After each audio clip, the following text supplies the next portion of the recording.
So there's a misconception that if you're single, you are incomplete, perhaps damaged, salvaged, and you won't be happy until you find your one. And that is not true. That is bullshit. It is a message that has been fed to us by media and advertising. The truth is, when you're single, you have the richest soil for growth. That's why I created this podcast. And unlike other podcasts, this one is host-driven, not guest-driven. That means I will be rotating health and wellness experts 3 times a week to give you the giant box of wellness crayons, not just the primary colors, so you can start building a meaningful life. It's time to give singlehood a cape.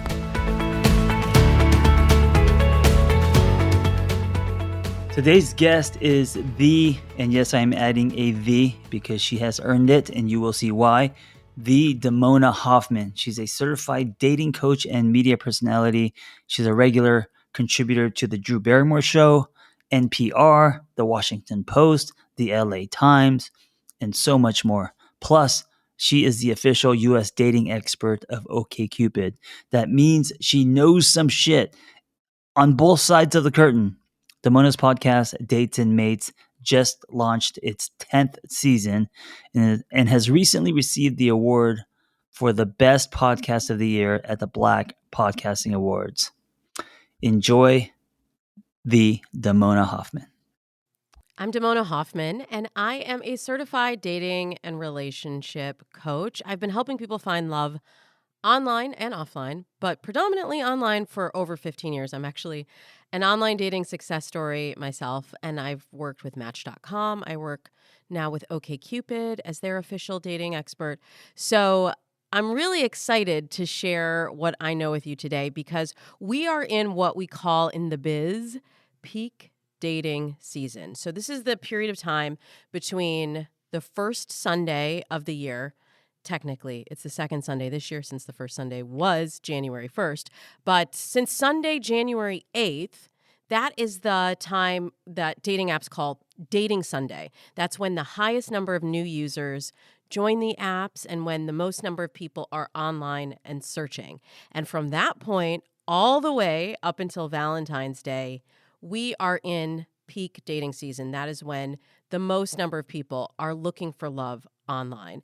And I really wanted to focus our discussion today around how to use dating apps more effectively. Because I hear from a lot of people write into my show, Dates and Mates, and say, I've tried dating apps and they don't work. So before you skip to the next episode, just hear me out. Give me a chance here, because I have found that in coaching for over 15 years, that dating apps are still the predominant way that people meet today. So even if you haven't had success on them before, remember, if you're looking for a monogamous relationship, you're only looking for one. And there's a right way to use a tool and there's a wrong way. So if let's say you're trying to put a picture on the wall and you're using a saw to try to put a nail in the wall, you're going to be really frustrated, right? But if you're using the right tool and you're using a hammer, it's going to go in a lot easier and you're going to have a better time. And you're going to say, hey, hammers work, nails work. And so the same thing is true for dating apps. You can be using it the wrong way and be really frustrated because you're using a saw to do a hammer's job. The dating app is just a tool for connection. And a lot of times we start to associate different meaning with it. We start to put gender roles on it. Dating apps don't have a gender. They don't have a feeling. They are technological tools. And I want to give you the insights that I know from working with dating apps for now close to 15 years and from all of the data that I know working with OkCupid and all of the insights that I've gleaned from working with clients over the years on dating apps. There's a right way to do it and there's a wrong way to do it. And if you're frustrated with dating apps right now, give my way a shot and take a couple of these tools. You don't have to do everything that I'm telling you, but take a couple of the tools that I share today and just give it a try, put it into practice. I would love to know how things start to shift for you when you start to use dating apps differently. So first, let's just start with an overview of what's trending right now in dating apps and dating in general, because looking at the data from behind the scenes at OkCupid, I can look at matching questions. I can look at different behaviors online and really get a sense of the current trends and the current attitudes towards dating. And so I'd love to share with you what's happening so that you can get out ahead of the trend and ultimately use that knowledge to find love. So first, what we're seeing is that commitment is on the rise. I think this is a factor of coming out of the pandemic. A lot of people took this time to get clarity on what they really wanted when we were isolated and we had solitude, and we could really figure out, is this the life that I want to be living? And we saw a lot of people change jobs, change cities, and a huge increase in people saying that they want a committed relationship. So I know dating apps sometimes get a bad rap as being, hookup apps, and some of them are. And I think any tool, as I was saying earlier, if it functions the way that you use it, right? So if you're using it as a hookup app, it can be very effective as a hookup app. But if you're using it as a commitment app, and you align your actions to that goal, then you can get what you want online. You can find an app and use the app in that way to get what you want. So for a lot of people, it's commitment. We also are seeing a big uptick in people being open to long distance dating. So a moment ago, I said that people were moving, people were taking new jobs. We really took this last, 3 years to examine how we were living our lives. And for many people, I always thought, I'm rooted in this city. This is my place. But then as people started working from home, you start to question, is this really where I want to be? And is this the most important thing for me to stay here? Or if I found love somewhere else, could I move for love? And I've had so many clients over the years move across country, move outside the country, or have someone move in with them from another place, another country, another city. And it really can work. But you have to both have the same end goal and the same relationship goals overall. So this is a new change this year that we're seeing on the data side. Long distance dating, more people are saying they're open to dating someone who lives more than 3 hours away. And y'all, I clutched the pearls, and my heart skipped a beat, because in all the time that I have been coaching, I seriously only saw people wanting to date, sometimes even in a 10-mile radius. And for a lot of metropolitan areas, like that, people are like, 10 miles, that's even too far. It has to be 5 miles, 5 blocks even. So this is a big shift. And it's really showing, I think, that people are being more strategic about finding love. That if you want to find your person, distance is not a factor. And it's all about how you show up in that relationship. And I talk tons about how to date long distance and how to keep the relationship going on the Dates and Mates podcast. But I'm going to stick to the topic at hand today and peak dating season. We're also seeing inflation is having an effect on dating. There's a term I coined when I was on Access Hollywood's daytime show. I do like a dating term segment there. And I talked about this term, infladating. And what this is, according to OkCupid, is that daters are really scaling back on how much they want to spend on dating due to inflation. And we can look at it as a negative, but I actually see it as a positive, because I feel like people were spending so much time and so much money and making such an investment in dates before that it left a lot of folks feeling depleted. Maybe you felt this way as well.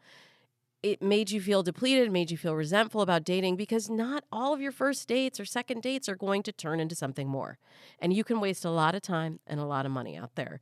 So if you're more strategic, you do more creative dates, you do activity dates, which I've always been a huge fan of, and look at ways to connect with someone and not to impress them or wine and dine them. I actually think that will lead to better connections. We're also seeing a trend towards dry dating. I've seen this trend now for several years, probably about 3 years. This has come up looking at the dating app data, but it's continuing to grow. And especially in January, a lot of people start the new year with their New Year's resolution and go for a dry January period. So we're seeing a lot of that. We're seeing people that want to date sober. And even if they are not sober, they do drink, they're choosing to go to dates sober, which I also think is a great idea so that you can tell who you're really making a connection with without, we think of alcohol as a social lubricant, but it's also something that disinhibits you and it makes you a different version of yourself, and it makes it harder for you to really tell if you and the person sitting across from you have a true connection. So even if you're not going to do dry dating, like maybe just try to drink a little bit less and see if it changes how you make a connection on a date. We saw this last year as well, but again this year, people are dating against type. People are open to dating someone who's not their usual type. And really, like, what is a type anyway? I'm always talking to my dating accelerator. This is my signature program that I do every year. I'm always talking to people about this idea of type and what we think we need in a relationship. And we tend to be attracted to things that are familiar to us. So we're like, why do I always date these jerks? Well, because you are being attracted to that familiarity and that thing that you know. But if we play it forward, how is that thing that you know played out for you in the past? If it hasn't worked out, sometimes you have to change those inputs.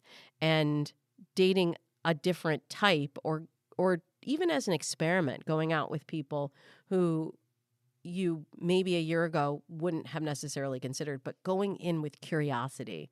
That's what I always tell my clients. Be curious when you show up on the date. And I've talked about that here on this podcast as well before. The curiosity is going to tell you a lot more than chasing chemistry. So go for that and be open to dating against type. We're also seeing a trend towards conscious dating. You may have seen some dating raps pop up on your TikTok, or you may have even yourself started to track on spreadsheets what's happening on your dates. This is a great thing. And this is something that I've had my clients do since the beginning in the Dating Accelerator program, because if what gets tracked gets measured. And when you are tracking what's happening in your life, that's when you can actually see change. And so I'm going to give you some tips and tools for how to optimize your profile and how to use dating apps more effectively. But it's really important that you take a snapshot of where you are right now and what's happening, and that you track what changes create different results for you. So I'll split test a dating profile photo for a client and see which one gets not just the most number of matches, but the highest number of matches from the kind of people you actually want to meet, or that actually turn into dates, or that turn into meaningful connections. Actually write it down and actually track it. I've also written for the Washington Post Date Lab. It's a matchmaking column that's been running for many, many years. And after every Date Lab date, I would tell the people that I would interview, that I'd match and interview for that column, to write down what happened after the date. Like just take notes, because you think, especially if you've had a couple glasses of whatever your favorite drink, you think you're going to remember all the details, but you often will forget the details. And in the case of a lot of these Date Lab participants, within 48 hours, I'm doing the interview, and sometimes they couldn't even remember the details of the date. And I would have to prompt them with things that I heard from their date about what happened, or really jog their memory step by step. So you can shortcut that for yourself by just journaling when you get home from a date, and actually memorializing how you're feeling. That way that you're feeling on the date is so key to get in touch with, because we're not checking boxes anymore. Remember, we're not dating our type. We're really looking for connection. And if you're doing that, you must be conscious of the way that you feel when you're with someone, because someone can look great on paper, but if it doesn't feel right, or if energetically they don't lift you up, they drag you down, check all the boxes you want. That's not your person. But tracking this and really being conscious about how we're dating and how we're investing in our love lives. Because the way that I look at it, the person that you choose to partner with is the most important decision you'll ever make in your life. They affect your family, your finances, where you live, your mental health, maybe your physical health. There's so many things that hinge on this decision. No pun intended. There's so many things that hinge on this decision. Why is that the decision that so many people leave up to chance? We're so strategic about everything else, especially at the beginning of the year. We look at, our professional goals, our fitness goals, and we're like, yeah, I'm going to track and measure that, and I'm going to show up and create a plan and get an accountability partner and really do this. And then when we look at love, we're like, I just want it to happen. I just want it to magically happen. And I hate to tell you, I mean, I also work with the queen of rom-coms. I work on the Drew Barrymore show, and I've told her she makes my job very difficult for me because we've seen so many of these stories that we start to believe the fairy tale. We start to believe the rom-com ending. And then when we get resentful, when we see that we have to put in effort in this area of our life as well to get what we want because we were told it should just magically happen. But I've been doing this long enough to know that when you put attention towards your dating life, that's when you see the changes happen. It's not that old adage of it'll happen when you least expect it. Nah, honey, it won't. When you least expect it, then you have the lowest expectations for what will happen. And I really want us to elevate our dating experience this year. So those are the trends that are happening in the world of dating and dating apps. In order to use the tool most effectively of dating apps, we have to think of it strategically because remember I said it's a piece of technology. So the first thing that you have to do, if you haven't been getting the right kind of matches, the people that you really are inspired to meet and get excited by, or you just find that you're not getting any matches or not getting enough matches at all, the first thing that I always do with clients is I look at their profile because that is your calling card and that is the gateway that will bring the new dating options to you. And many times, sometimes it's strategy and behavior, which I will talk about in a moment. But if you don't have your profile on point, then people are going to maybe match with you and begin the connection, and then they go further into your profile and realize there's not enough there, or there's not a match there. You know, a lot of times people will swipe just on the first picture. And then this is why people unmatch later, because they've swiped on the first picture because there's just so much chatter in the online dating space. There's so many options that people believe that if you are too discerning at the beginning and you start swiping left on everyone, then there will be no matches left. So a lot of people will swipe right on everyone and then choose not to engage until someone writes them back. And then they look at their profile and see more about them.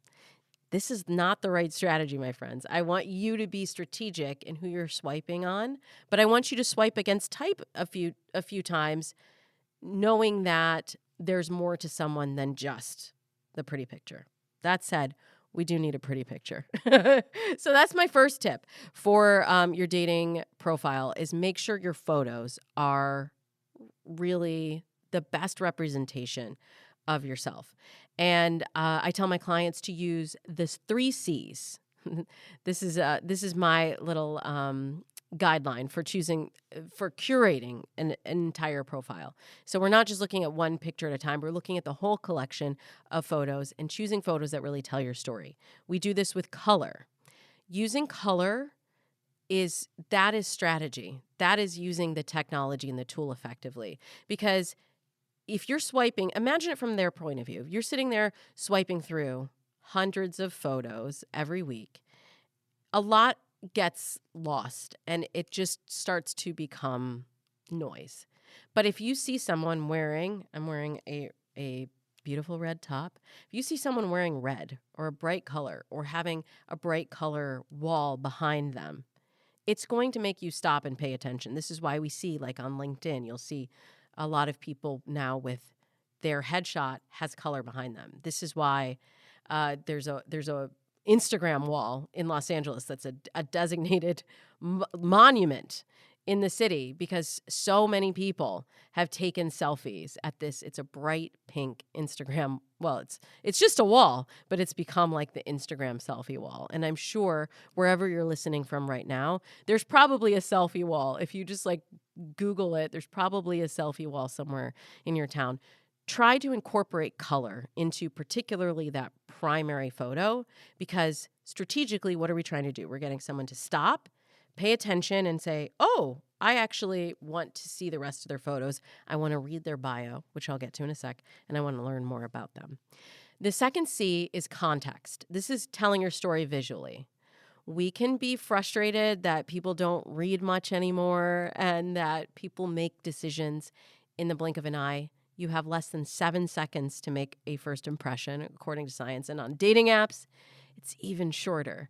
So why not take that knowledge and use it to our advantage instead of being frustrated by it? Tell your story through your photos. If you like hiking, go ahead and put a hiking photo. If you are into chess, have a picture of yourself playing chess. A lot of times people think that they have to have like adrenaline fueled, like all of these photos that show them to be a different person or one particular kind of person that's very outgoing and very adventurous and travels all the time. And that's not true. People want to see someone who they feel they could connect with. So if you're really into something nerdy, don't be afraid to use that. And that brings me to my third C, which is character. And this is the one that most people miss. Character is showing your personality through your photos. So not being afraid to show that nerdy, goofy, quirky side, that sense of humor about yourself. Really filling out your profile with a range of emotions, a range of sides of your personality, and it makes you come off the page as not just like a picture in an app, not just like an Instagram feed that you scroll through, but as a whole person that someone would be inspired to write to. And remember, we're not chasing likes here. This isn't Instagram. So it's not just about, do I think this person is hot? Sure, you might get a lot of likes, but I'm trying to get you connection. I'm trying to get you commitment. I'm trying to get you off the app, to be honest. Because if you approach dating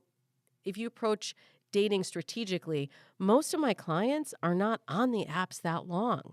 Usually within 8 weeks of dating this way with using dating apps, they've found someone that they want to invest in a relationship. So use this knowledge. I'm giving you the tools. Use this knowledge to your advantage. And I promise you it will lead to higher quality connections than if you're just creating your app on a whim. And sometimes people maybe might show it to a friend, but usually people tell me they created their app, they created it on a whim, with a glass of wine. They didn't look at it again, and they've been using the same app for 2 years with the same photos and the same frustration they've been carrying from year to year. Let's do something different this year. In your bio, here's my hot tip. I want you to use passion words that invoke a feeling from them. So don't go for the easy word or the boring word that anyone could use. So some boring words, that'd be like, enjoy, nice, try, fun, great, cool, sweet, good. Those are boring. How about this? How about a passion word? How about love, exciting, explore, motivated, inspiring, fascinating, driven, intrigued, delightful, surprising, captivating, unbelievable, amazing, incredible. How about those words? And you could even just go through your current bio and see which boring words you can swap for more passionate words, because those bios are going to be more interesting to read. And your bio probably, if you haven't touched it in a year, probably needs to be rewritten. But really focus on storytelling. Try to tell stories in the least amount of characters possible rather than giving me a list. Don't just say, I like this, I do this, I want this. But actually let me into your life. And people think that means, oh, that's going to make the bio longer. No, it doesn't have to be longer. It has to be more specific and more meaningful to you. I want you to talk about the topics that really resonate with you. On OkCupid, the words that lead to the most matches, this is really fun. I can look at the data and see that certain words that when they're used in profiles lead to people having more matches, more connections. Those words are dog, food, travel, and love. Dog, food, travel, love. Why? Why would those words get you more matches? Well, those are words that generally people are pretty passionate about. I'm a dog person, so I get it. People are passionate about their dogs. People are passionate about food. People are passionate about travel. Even if you haven't had the opportunity to travel much, we dream about traveling, and we dream about places that we're going to go with our future person. So using travel in the bio works every time. And love, that's the whole reason we're on the apps. Let's not forget that. It's all about love. So talk about things that you love and look for connection, and then you can find love on the apps. Couple final tips as you are embarking on peak dating season, and a couple things that you can do to optimize your experience on the dating app. First of all, refresh. Even if you've tried dating apps before, this could be your year. It happened to so many of my clients. I remember my client, Holly, January 1st, she was like, I'm going to give this one more go. I'm going to do online dating again. Yes, again. And she'd had prior relationships with people that she'd met online, but they hadn't worked out for the long term. And so she's like, I'm going to give this one last chance. We refreshed her profile. And by the end of February, she had met someone that she was interested in. By the summer, they were married. By the summer they had moved in together. By the following February, they were married. And 2 Februarys after that, they had a daughter together. So she came from, I don't know if this is going to happen for me, but I'll give it one more go, all the way to building a life that she thought was really slipping through her fingers. And that all started with just refreshing the profile on the same app that she had already been on before. When you refresh, that boosts you to the top of the algorithm. And so you're coming up higher in the search. And that's what we want. We want to really be strategic about who we're being shown to on the apps, how often we're being shown. And that leads me to my second point. You want to optimize the time that you're on the app. Time is really of the essence. And the highest number of people are on, usually in the evenings, between 7 and 10 p.m. in your local time zone. This is based on OkCupid and Match.com data. So the best chance at making a connection, I find you build the momentum when you connect while somebody is already online, and you can start messaging right away. Because what happens if you let the message sit? Then you get a bunch of other messages, and then you forget, wait, what was it that I liked about this person? Now I have to go back to their profile. I can't even remember. Why did I match them again? And we start to second guess it. So really capitalize on the momentum and the timing. And number 3, be intentional. Let's be honest. Like, how intentional have you been about your dating lately? And how many times have you allowed somebody to waste your time, even though you knew it wasn't right? How many good morning texts did you send and receive? How many times did you stalk your ex and put time into that? You're not real stalk, okay? Instagram stalk, of course. So we say, oh, we don't have time. I don't have time today. I don't have time. But we're using up our time and we're dissipating our energy by giving time to all of these other things or all of these other people that are not on the path of a relationship for us. So be intentional. And then number 4, seek support if you need it. I know dating can be lonely. It can be exhausting. And it's not surprising that most people throw in the towel on their New Year's resolutions before January is even over.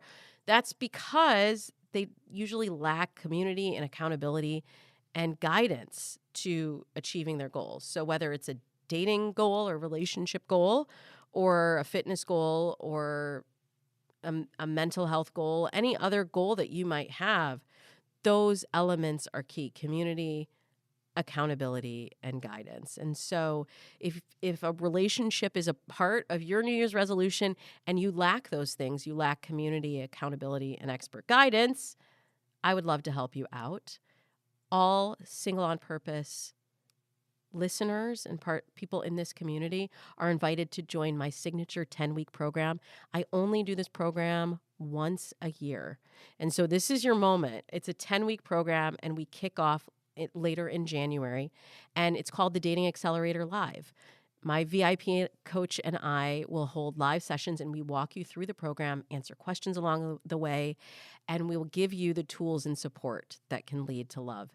So what's inside? It's 10 weekly lessons that you can view in your learning platform. They're video, audio, and written lessons. You choose the format that works best for your brain because we all learn differently. You get a workbook that can track your progress. Some of these things I was talking about before, like spreadsheets and accountability and tracking. I have that for you. I've done it. You don't have to do the nerdy thing because I've already done the nerdy thing for you. And then we also do 10 live sessions. And that's where we really put it all into practice. We do meditation, we do a live lesson, we do partner work, and we do Q&A every single week. And that's it. That's the secret. I want to tell you the secret because I've helped thousands of singles over the last 15 years find love online and off, and we cover it all at thedatingsecret.com. So if you want to know the secret, go to thedatingsecret.com and I will help you out and get you on track for love this year. In the meantime, you can catch me every Tuesday on the Dates and Mates podcast. We are in season 10 of that podcast, and I love sharing the latest tips, tools, tricks, techniques, technology, all of that with you on the Dates and Mates podcast. You can see me every couple of weeks on the Drew Barrymore Show, and you can follow me on social at Damona Hoffman. And of course, you can listen out for more episodes from me right here on this Single on Purpose podcast. Thanks for listening, and happy dating. I hope that episode was helpful. Hey, listen, if you want to share your singlehood journey, if you've gone somewhere and come back, if you have revelations and wisdom, please share your story. It's going to help other people. Nothing makes us feel more connected than hearing other people's stories. So just send me the audio of your story, and you could just record it directly from your phone and email it to theangrytherapist@gmail.com. Also, if you want our Single on Purpose newsletter, go to singleonpurpose.life. That's singleonpurpose.life. You will get tools and articles and other people's stories, and also Zoom links to private gathers. So if you want to join our community, go to singleonpurpose.life. Thank you for listening. Be well. We hope you tell a friend. Hey, before you go, I want to invite you to the Single on Purpose private community online. It's off of social media, no ads, no algorithms. We got forums, we got live groups, we got webinars, and we have social hangs. We also have offline in-person hangs happening soon. So check us out. Go to singleonpurpose.life. That's singleonpurpose.life, and I will see you inside.